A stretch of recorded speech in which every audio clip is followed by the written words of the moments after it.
Primero agradecerte que hayas accedido a venir con nosotros.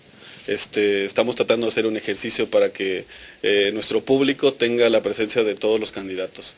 En principio nos interesa saber por qué te decidiste a ir fuera de los partidos y cómo es una candidatura ciudadana para Lalo de la Torre. Yo agradezco al Golfo Info, a mi amigo Ton, la invitación. Con todo gusto estamos aquí atendiéndola y respondiendo tu pregunta. Es muy complicado. La historia nos va a dar la razón. El primer presidente de la República de Guadalupe Victoria fue independiente, no perteneció a ningún partido político, 1824. Ya cuando empiezan los partidos políticos, en 1828 se da el primer fraude en la historia de este país. Pero bueno, esa es otra historia de los partidos también. Fueron 2 etapas. La convocatoria se abre el 21 de noviembre, tenías que constituir una asociación civil, el RFC, una cuenta bancaria, y arrancamos 122 candidatos en todo el país. Después de ese primer filtro quedamos 52 nada más. De esos 52 teníamos que buscar el 2% de las firmas en tu distrito electoral. En nuestro caso, Jalapa Urbano, eran 5.488 firmas. Nos validó el INE 7.153 firmas. Fui el candidato que tuvo más firmas validadas por el INE para este proceso. Muy complicado por la cultura de la desconfianza. Te decía la gente, o te doy la firma o te doy la credencial, ¿no? Fue un ejercicio con vecinos, con amigos, desde la primaria, la secundaria, la prepa, las carreras. Yo estudié Derecho y Sociología. Y la política es una acción colectiva. Me ayudaron muchísimos amigos para que pudiéramos lograr esto. Es un proceso con tus recursos propios de noviembre hasta el 5 de abril de este año. Entonces, yo lo que te puedo decir que fue una carrera de obstáculos. Por ejemplo, yo decido el 5 de abril renunciar a las prerrogativas. Algo que me dice el INE hace 2 semanas, no se puede, es un derecho y una obligación, sin saber cuál era el monto. Digo, hay que transformar una candidatura independiente a una candidatura ciudadana y seguiremos con un financiamiento privado. No pudimos por la ley. Para los partidos puede financiarlo el militante activo, el simpatizante, el adherente, con una bolsa del 2%. Y nosotros no tenemos eso. Nada más era lo mismo simpatizante y candidato independiente. Lo que te puedo decir es que de esas 52 solamente quedamos 22 en todo el país como candidatos independientes. Creo que hay que flexibilizar los requisitos, por supuesto. Estaré también para el caso de Veracruz emprendiendo una lucha para la reforma electoral local, para ver cuál es el porcentaje para gobernador, diputados locales y alcaldes. Creo que este ejercicio bien vale la pena. Yo, cuando sale esta figura, me dedico a recorrer el estado, explicar cuál era la mecánica para ser candidato independiente. Eran 16 aspirantes en un principio, pero todos los habíamos metido a la misma asociación civil y te dice la autoridad, no, es uno por asociación civil. Entonces me habla el candidato de Poza Rica, oye, el notario me cobra 8,000 pesos. Entonces ahí se cayó la mitad de los candidatos. Ahí no puede acceder cualquier ciudadano, obviamente, ¿no? Esto es muy complicado y creo que esa es la próxima lucha en Veracruz para tener una legislación no tan rígida, no tan flexible como la que tuvimos ahora en el caso del plano federal. ¿Qué te dice la gente cuando llegas a la colonia y resulta que no eres candidato de ninguno de los partidos? ¿Qué te responde la gente? ¿Desconfía o siente más confianza de que seas alguien ajeno a las demás carreras políticas? Todo lo contrario. Hay un rechazo generalizado a los partidos políticos. Generas confianza cuando les dices, no soy el candidato de ningún partido político. Algunos no lo entienden o te dicen, bueno, sí, el de las uvas, el logotipo de las uvas, ¿no? O el de las bolitas moradas, ¿no? Bueno, como quieran identificar la marca, porque estás jugando sin marca como los otros partidos políticos, marcas desprestigiadas, diría yo. Pero hay un ejercicio, y yo estoy gratamente sorprendido, gracias a ustedes, por el nivel de información que hay en la ciudad. En las colonias más pobres de Jalapa, la Reserva del Tronconal, Vicente Guerrero, ampliación de Vicente Guerrero, el internet, leen el Golfo Info, te dicen lo que está pasando en la ciudad. Es decir, hoy la despensa, la gorra, la camiseta, no les dice absolutamente nada. No solamente no te la agarran en el caso del partido oficial, además de que es un delito hoy en día, la ciudadanía te dice, tenemos dos problemas, el empleo y el problema de seguridad pública. Entonces, frente a este nivel de politización, ¿no? Te dice un locatario en el Galeana, es que el agua es un derecho humano. O en el Tianguis de Encanto te dicen, queremos contralorías ciudadanas. En Lomas del Seminario, una abuelita de 72 años me hablaba de los ninis. Dices, es otro el electorado que tenemos hoy en día. Ahora, cuando recorres las colonias, igual recoges preocupaciones como inseguridad, Sí. empleo. ¿Qué propones para resolver este tipo de problemáticas? Mira, me pasó en Reserva del Tronconal. Estábamos arrancando, me para una señora y me dice, ¿me puede ayudar, candidato? Le dije, ¿cuál es su problema? Mi hija tiene 3 días que no aparece. Entonces lo que hice fue llamar al 066 y decirle, a ver, tú me aceptas, porque primero tienes que confiar en las instituciones. Tú me aceptas esta queja, le pasé a la señora, tomaron el reporte, primero es un proceso, iban a buscarlo en las distintas instituciones, hospitales, en fin, y puedes ayudar de esa manera. Pero yo estoy a favor del mando único. Creo que tenemos que depurar las policías municipales. De los 2.457 municipios, el 35% de municipios en el país no tiene policía municipal. Entonces tenemos que reabsorber esas funciones de la policía municipal en mandos únicos. Es un proceso muy largo. En 2008 a 2016, que fue la reforma al sistema de justicia, los juicios orales, lamentablemente Veracruz es de los últimos estados en el que accedió a esta reforma, le pidió 2 ampliaciones al Congreso local. Eso es por una parte. Y hoy lo decía en un encuentro con empresarios, en alguna ocasión con, en paz descanse, Juan Camilo Mourinho, le decía yo que la estrategia tenía que ser un poco copiar lo que estaban haciendo en Colombia, crear fuentes de empleo, reactivar el campo mexicano, es decir, más un asunto social que un asunto de policías, armas, infraestructura en ese sentido, ¿no? ¿Qué piensas del actual gobierno de Enrique Peña Nieto? ¿Cuál es tu impresión sobre él? Mira, devaluó el peso en un 23% en lo que va de su gobierno. Yo estoy convocando a las y los jalapeños a que se sumen a una iniciativa que la propuse como en mi plataforma de revocación de mandato. Creo que se le puede revocar el mandato al presidente, a cualquier gobernador, a cualquier alcalde, diputados también. Creo que eso me parece que tenemos que acceder a esa figura. ¿Qué te puedo decir? A mí me da mucha risa el trato, por ejemplo, de la reforma energética. Pensaron que no existía la OPEP, que no existía Arabia Saudita. Me recordó a López Portillo cuando íbamos a administrar la abundancia. Hoy vamos a administrar las 11 reformas estructurales. Claro, una reforma tiene que pasar 5 años para que puedas ver los resultados.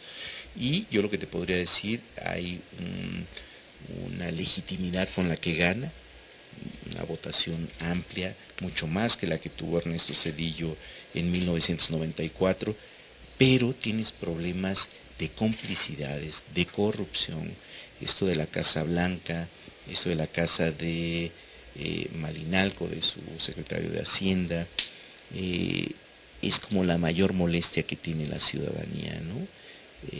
¿En qué sentido? No tienes empleo, es un problema estructural el que tenemos. Y como a nivel local también lo vemos, el enriquecimiento de políticos de 6 años para acá, por ejemplo. Lo mismo está pasando en el gobierno federal. Entonces necesitas fortalecer el Estado de Derecho en el caso de Enrique Peña Nieto, pero con problemas muy graves. Michoacán, Guerrero, Oaxaca, Chiapas, tienen errores. Yo lo que digo es que el PRI regresa al poder sin la experiencia gubernamental, ¿no? Es una reforma educativa, que la parcializas, una reforma educativa que no se implanta en Guerrero, Michoacán, Oaxaca, Chiapas. La ley es general para todos, una reforma debe haber sido en ese sentido. Y ahí no se aplica porque el mismo gobierno, a través de el subsecretario de Gobernación Miranda, pues negociaba con la coordinadora. Entonces, no entiendes, el Sindicato Mexicano de Electricistas, que ya había estado liquidado en el gobierno federal anterior, lo vuelves a revivir, dices, son cosas que no entiendo. La curva de aprendizaje del gobierno federal ha sido muy complicada, diría yo, y tienen una visión de Pachuca y de Atlacomulco. No entienden la globalización, no entienden el proceso geopolítico que vive México, ¿no? Irse a los brazos de China, pues por supuesto que iba a tener reacción de los Estados Unidos, ¿no? Ahí está la devaluación, ahí está la fuga de capitales, son los efectos que en un mundo cuando no entiendes a la globalización, pues los coletazos son muy fuertes. De llegar al Congreso, entonces tú optarías por, no sé, derogar estas reformas o tal vez volver a reformarlas. Tienes que hacer una contrarreforma. En el caso de la reforma energética, que me parece que está mal diseñada, no solamente en cuanto a técnica legislativa, te doy un ejemplo. Es una reforma que se debió haber hecho hace 50 años. El petróleo en Cantarell, que se está agotando, tenemos ahí petróleo hasta dentro de los próximos 11 años y ahí se agota. El petróleo lo tenemos en el mar, entonces ahí es con plataformas marítimas guiadas por vía satélite. Esa tecnología no la tenemos nosotros. Y para contratarla tardas 3 años para que puedan perforar cerca de 100 perforaciones que han hecho en el mar y no han encontrado ni gas ni petróleo en el país. Entonces, la reforma debe haber sido hacia la ciencia y la tecnología y no hacia un asunto de refinerías. Más del 50% de las gasolinas que se usan en todo el país son importadas, de más de 112 países. Necesitamos 3 refinerías. Una refinería en 2009 costaba 9,000 millones de dólares. Peña Nieto entró, iba a ser una en el estado de Hidalgo y costaba ya 12,000 millones de dólares. Necesitamos 3 en el país. Entonces, estás ante un problema estructural de el petróleo que extraes, lo exportas y te lo regresan como gasolina. Es algo primario, diría yo, ¿no? En el caso de la reforma educativa es una reforma más laboral, diría yo. Yo no veo la parte de pedagogía. El eje del desarrollo de un país debe ser la educación. No lo veo en ese sentido, solamente quitas el control de las plazas del sindicato al Estado, que es lo que ahora va a haber, y yo te diría la reforma fiscal, que fue una miscelánea al final, es el desastre que tenemos hoy, ¿no? La reforma política, necesitamos una segunda vuelta electoral, necesitamos flexibilizar los requisitos para candidaturas independientes, necesitamos reducir el Congreso, redimensionarlo a 400 diputados, a 96 senadores nada más. Yo lo dejaría con 64, obviamente, al Senado, ¿no? Pero tenemos que eliminar el fuero. Hay muchas reformas que se tienen que hacer. Hay una reelección para los partidos políticos y sus candidatos, en el caso de los diputados hasta por 4 ocasiones, pero que dependen del presidente del partido en turno a nivel nacional o estatal. Y los independientes no nos podemos reelegir, por ejemplo, ¿no? Ni hay plurinominales también aquí como para estos amigos. Entonces, yo sí creo que hay que revisar las reformas y hay que irlas ajustando. Una ley no dura 100 años, ¿no? Mi propuesta original es hacer una nueva constitución política. En 2 años cumpliremos 100 años con esa constitución y hay que hacer una nueva constitución política. Ahora, yendo a este punto de las candidaturas independientes, salta a la vista mucho, por ejemplo, el trabajo del Bronco, ¿no? Sí. Es alguien que ha logrado posicionarse bien en Nuevo León y que ahora es puntero dentro de las encuestas y podría ganar. ¿Qué te dice a ti este tipo de figura? Rechazo lo que hoy acaba de decir el expresidente Felipe Calderón, que es el Chávez mexicano, el López Obrador. Creo que nada tiene que ver en esto. Las candidaturas independientes primero habían surgido para ser más competitivos a los partidos políticos. Tú lo puedes ver hoy en Jalapa. ¿Quién de los candidatos de esos partidos políticos tiene experiencia, tiene estudios o tiene un trabajo que lo avale? Ninguno. ¿no? O sea, hay uno que ha llegado ahí por chiripa también a legislar, pero yo lo que te puedo decir es, ¿dónde están los partidos políticos con el financiamiento para crear cuadros, para fortalecer el asunto de género? Hoy que el 50% de las candidaturas son para mujeres, mandas a mujeres a distritos perdedores, diría yo, porque no tienes cuadros políticos competitivos, ¿no? Ese fue el espíritu en un principio.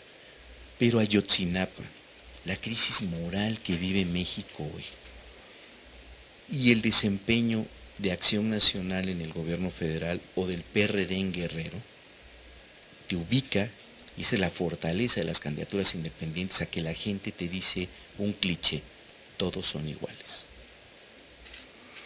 Ahora, yendo un poco a tu pasado dentro de algunos partidos en el Estado, ¿piensas que en el futuro podría ser también una opción formar un propio partido político No, para...? no, definitivamente no. Yo soy víctima de ese sistema de partidos. Creo que la democracia en este país se empezó a pervertir a través de la reforma de 1996-97, cuando le otorgas prerrogativas a los partidos políticos, y los partidos políticos no han estado a la altura de la democracia de este país.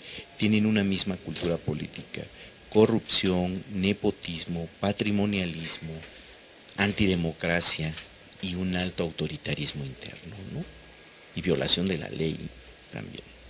¿Qué te dice la palabra austeridad?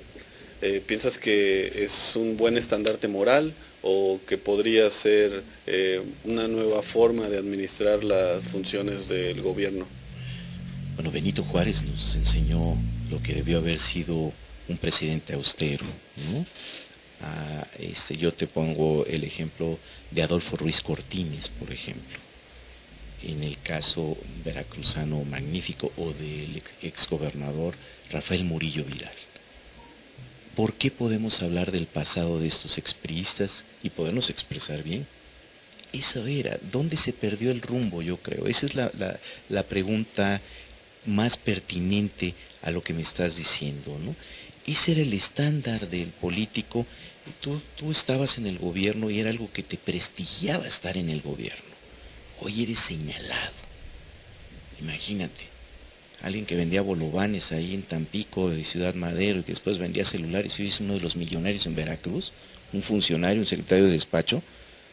Claro que eso a la gente lo ofende.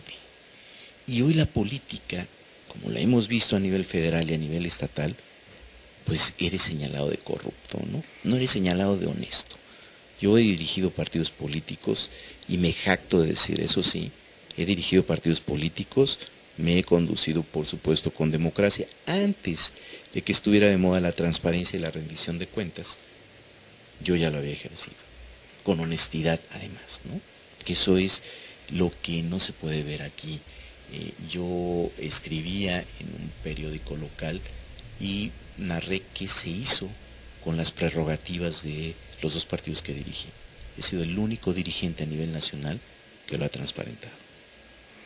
Es interesante tener a un candidato independiente y sobre todo saber a quién admira alguien como tú.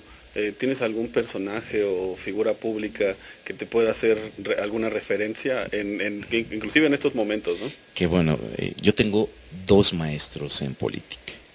Mi entrañable amigo Manuel Camacho Solís, ¿no?, que hoy padece una enfermedad grave, y Ignacio Morales Lechuga, ¿no? Creo que son dos políticos formidables, inteligentes, brillantes, con una formación académica y política sólida. Eso en lo local. Por supuesto, Václav Havel, que fue primero literato y después presidente en la Revolución de Terciopelo, ¿no? Nelson Mandela, ¿no? A Nelson Mandela le pude aprender la ética del perdón frente al contrario. Es decir, yo no veo como enemigo al otro, es mi adversario. Pero gracias a Mandela puedes entender la ética del perdón que tiene que existir en política. O, ¿qué te puedo decir? En el caso mexicano, un caso local, el doctor Salvador Nava Martínez, que es un liderazgo ético, fue presidente municipal en la capital de San Luis en los 60, regresa en los 80, candidato a gobernador en el 91, aún con cáncer gana la elección en San Luis Potosí. Los partidos políticos se le arrodillan para que este liderazgo pueda ser su candidato. Creo que esas son las grandes figuras que a mí me inspiran, por supuesto, políticamente. Y Gandhi, que no lo puedo dejar de lado en este proceso, ¿no? Frente a los violentos, frente a los que siempre tratan de imponer la fuerza sobre la razón, siempre pasa por mi mente Mahatma Gandhi. Vamos, cuando te quitas un poco la faceta de candidato, ¿quién está contigo? Mencionabas que para recabar las firmas hubo necesidad de buscar amigos, familiares. Sí. ¿Con quién llegas y conversas sobre cómo fue tu campaña, el día? Con mi padre, tiene 85 años, con el que salgo a caminar, ¿no? Ya no escucha muy bien, pero con él es con el que platico. Él estuvo inmerso en el movimiento del 68, fue un tipo muy inquieto y hoy me dice, es que yo no entiendo tu capacidad de resistir a todo esto, ¿no? Yo no le entraría a esto. Por supuesto mi hermano Orlando, ¿no? Es con quien también haces esto, la novia también, ¿no? Es con quien platicas en este sentido, pero mi tío, el doctor Jaramillo, acaba de darme su apoyo el viernes de la semana pasada, ¿no? Creo que mis amigos, ¿no? Mis amigos, los compañeros de viaje que he tenido en la parte política también, ellos son fundamentalmente en quienes me apoyo en este proceso, ¿no? Por último y para concluir, ¿cuál sería la diferencia fundamental que plantea tu propuesta, tu campaña y tu persona con respecto a la de los demás para ser elegido por la población, para ser diputado federal? Dos cosas, diría yo. Mi espíritu quijotesco, o sea, que un mundo es posible de manera distinta al cual estamos viviendo. Y segundo, la serie de propuestas, además en la parte educativa, que me parece que el 3% del Producto Interno Bruto para ciencia y tecnología nos puede hacer la enorme diferencia en reducir la brecha de ser un país dependiente, un país emergente, a un país que se está insertando al proceso de globalización. La revisión de la política social en este país, creo que hoy con los empresarios estuve planteando que yo no estoy de acuerdo con un presupuesto base cero para el próximo año. Primero porque ya se cayó por el precio del petróleo, del barril mexicano. Segundo porque necesitas una planeación en un país donde la planeación es muy complicada. La planeación te sirve solo como una justificación jurídica para que entres a gobernar un estado, un municipio o un país. Creo que en ese sentido, para poder reactivar la economía, el próximo presupuesto necesita 2,000 millones de pesos para lo social. Conozco muy bien el Congreso. Creo que esa es la otra faceta. Yo presenté 22 iniciativas de ley cuando fui diputado, 2006-2009, 4 me aprobaron, pasé 25 veces a tribuna, conozco muy bien el Congreso.